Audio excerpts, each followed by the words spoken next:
She took a high-risk political gamble and lost, but Theresa May is resisting calls to quit, some even from her own party.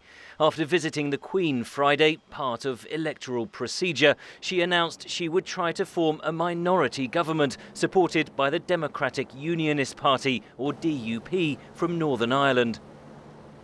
Our two parties have enjoyed a strong relationship over many years. And this gives me the confidence to believe that we will be able to work together in the interests of the whole United Kingdom.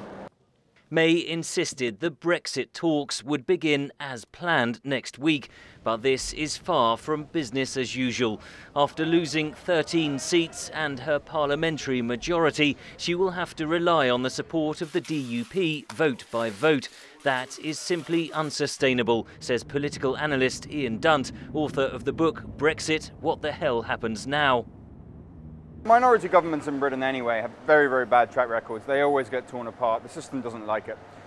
When you're doing that going into Brexit negotiations, some of the most arduous, brutal international negotiations this country has ever faced, where you're having to make deeply emotional concessions for the sort of tribal politics that you're facing back home, you don't have a chance going up against it without really quite a strong majority. So is Britain's EU exit now in doubt? No, says Dunt, but May's vision of a so-called hard Brexit has been rejected. She said, give me a mandate. And the answer was no. And that means that we have to rethink everything. We have to rethink the entirety of the way that we're doing Brexit. The Conservatives' losses were largely gains for the Labour opposition, which defied polls and predictions to gain 29 seats. We put forward our policies, strong and hopeful policies, and they've gained an amazing response and traction. Among those was scrapping university tuition fees, which energised the youth vote.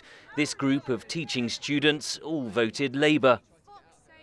One of the main things being education, and the only person who chose to get back to me and offer me something that was worthwhile was the MP for Labour. I think most of us here were against Brexit last year, and I don't feel like the current Prime Minister, indeed the Tory party, has any idea about what to do with Brexit.